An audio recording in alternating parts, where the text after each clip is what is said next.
You know that moment when you're just sitting there? Maybe it's a Sunday afternoon, the to-do list exists, you're technically free, but you're doing nothing. Somewhere in the back of your head, a voice shows up. I really should be doing something right now. Here's what that voice never tells you. That feeling, that slightly guilty, restless, I should be productive feeling is a completely modern invention. Because for 300,000 years before alarm clocks and performance reviews existed, your ancestors had the same afternoon, and they were just sitting there, too. Let's be honest about the picture most of us have in our heads. Primitive humans, running, hunting, barely staying alive. Every moment a fight against something bigger, colder, or hungrier than them. Life expectancy of 30. No time to breathe, no time to think, no time to rest. That's the Hollywood version, and it's mostly wrong. Here's the thing about Hollywood. It needs drama to sell tickets. Caveman, sitting under a tree, chewing slowly, watching clouds go by. That doesn't sell tickets. But that might actually be the more accurate scene. I'm not saying this based on a feeling, I'm saying this based on one of the most cited studies in anthropology, one that completely rewrote what we thought we knew about the prehistoric workday. Before I tell you the number, I want you to guess. How many hours a week do you think a hunter-gatherer actually worked? Think about it for a second. The answer is somewhere between 17 and 19 hours per week. That's it. In the 1960s, an anthropologist named Richard Lee spent time living with the Kungsan people of the Kalahari Desert, one of the last surviving hunter-gatherer communities on Earth at the time. And what he found shook the entire field of anthropology. These people, with no agriculture, no grocery stores, no refrigerators, worked an average of 17 hours a week to meet all of their food needs. The rest of the time, they slept, they visited, they told stories.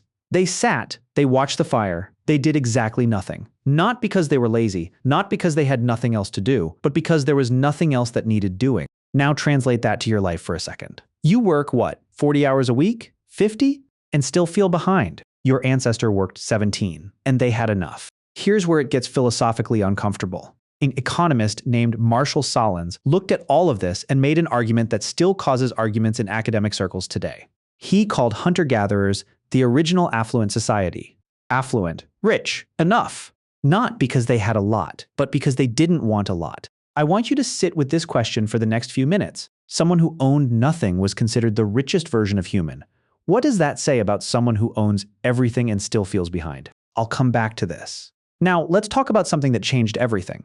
About 1 million years ago, give or take, humans figured out how to control fire. And that one discovery didn't just cook food, extended the day. Before fire, when the sun went down, the group went quiet. After fire, something completely different started happening around the flames. An anthropologist named Polly Wiesner spent years studying the Kungsan people, the same community Richard Lee had documented, and she recorded the difference between daytime conversations and nighttime conversations. What she found was striking. During the day, about 80% of conversations were practical. Where are the animals right now? What did you find today? Who needs help? But at night, around the fire, the content flipped completely. 81% of nighttime conversations were stories, myths, legends, memories, imagined futures, tales of people who weren't there. This wasn't entertainment for its own sake. This was how they built trust across distance, how they maintained relationships with people they might not see for months, how they remembered what it meant to be part of this group. Here's the thing right now. If you've ever stayed up too late talking to someone, losing track of time, going deeper into a conversation than you expected, that's the campfire. That exact feeling has been part of us for 1 million years. Before I tell you about the other thing they invented, the thing that made silence feel unbearable for our species forever, I want to ask you something. When was the last time you just stared at nothing? The ceiling, the sky, a wall, no phone, no podcast, no background noise, just you and the silence. Drop something in the comments. Yesterday, last week, last year, can't remember. Because in about 2 minutes, I'm going to tell you exactly what was happening inside your brain in that moment. And you might realize it was the most productive thing you did all day. Here's something that might make you feel slightly better about yourself. You know that thing you do where you tell someone about what someone else did, and you're technically not supposed to, but you kind of can't stop yourself? That's not a character flaw, that's evolution. An anthropologist and evolutionary psychologist named Robin Dunbar had this theory about human language. Why did we develop it in the first place? And his answer was to gossip, not in a judgmental way, in a technical way. Here's the background. Other primates, chimps, bonobos, baboons, they maintain social bonds through grooming. You sit with someone, you pick through their fur, you find things, you fix things. It takes time. Builds trust. It says, I see you, I care about you, we're okay. But here's the problem with grooming as a social technology. You can only do it with one individual at a time. Human groups got too large for that. So language evolved as a way to groom at scale. Instead of sitting with one person and picking their fur, you could stand in a group of 10, tell a story about what happened between two people in the other camp, and in the process, reinforce values, share information, map the social landscape, and build bonds with everyone listening at the same time. That's gossip. And your ancestors were doing it all afternoon. Every time you lean over to someone and say, "Okay, I wasn't going to say anything but," you're executing a social algorithm that is approximately 4 million years old. So earlier I mentioned that primitive humans invented something that made silence unbearable for our species forever. Here it is in 2009. A team of archaeologists digging in a cave called Hohlefels in southern Germany pulled something out of the ground.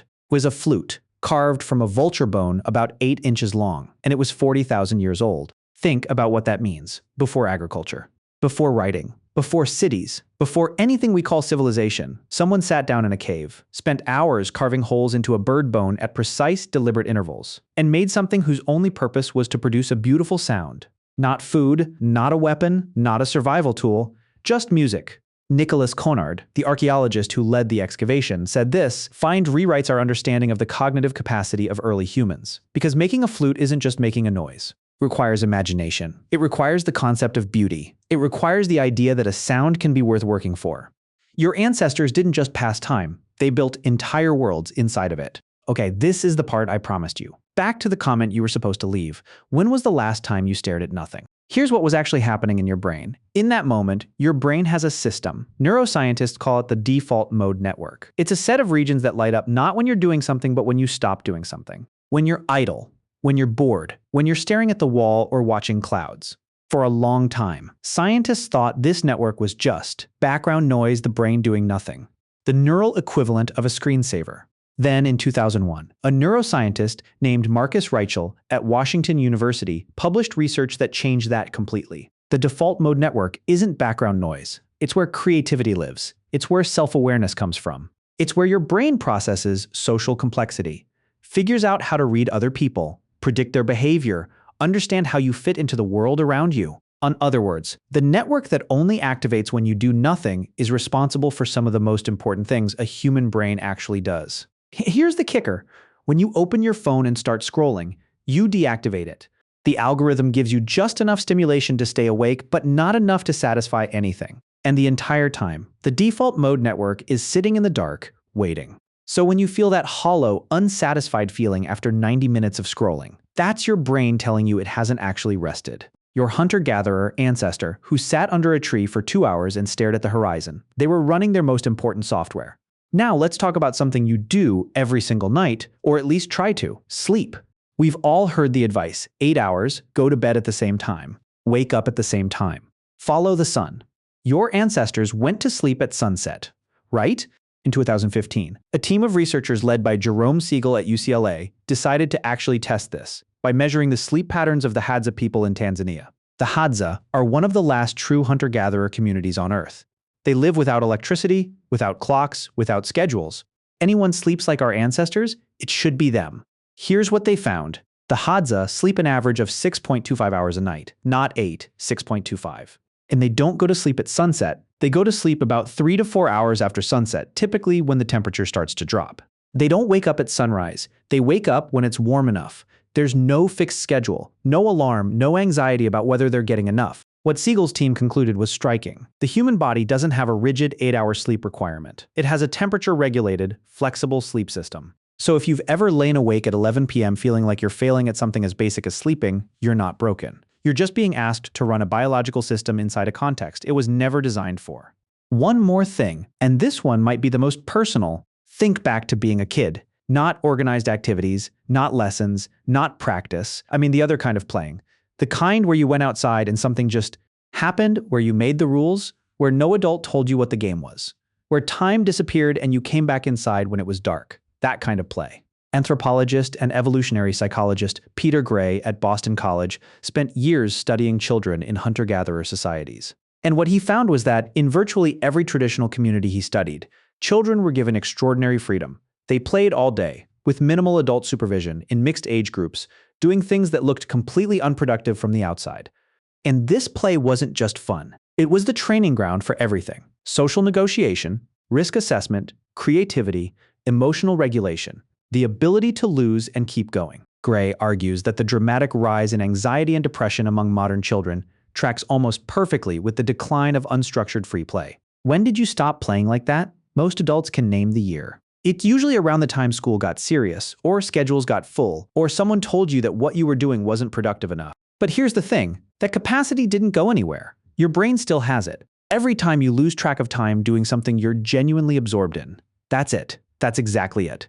That's the most ancient form of learning your brain knows how to do. Remember the question I left hanging at the 3-minute mark. If someone who owned nothing was the richest version of human, what does that say about someone who owns everything and still feels behind? Here's the answer. It says that the feeling of being behind has nothing to do with what you have. It has everything to do with what you think you're supposed to have. Your hunter-gatherer ancestor didn't feel behind because they had no concept of a finish line.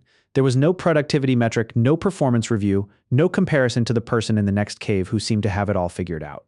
There was just today. This fire, these people. Enough. Now, here's the uncomfortable part. Your brain is still running on that original operating system. 300,000 years of evolution built you for a world where 17 hours of focused work was all that was ever required, and where the rest of your time was meant to be spent doing exactly what felt right in the moment. Talking, resting, playing, staring at the sky, making sounds, telling stories. That's not procrastination. That's not laziness. That's not a character flaw. That is the human default, the anxiety you feel when you're not being productive. That's not a signal that you need to do more. That's a signal that you're running a Stone Age brain inside an information age world, and your brain is confused about why the hunger never goes away. The next time you sit down and feel the pull of doing nothing, let yourself wonder for a second. What if this is exactly what you were built for? If this video changed how you see your own downtime, even slightly, save it. Not for a rainy day, for a specific moment. The next time you're 3 hours deep into scrolling and you feel that strange, hollow feeling, like you've been busy but you haven't actually rested, come back to this,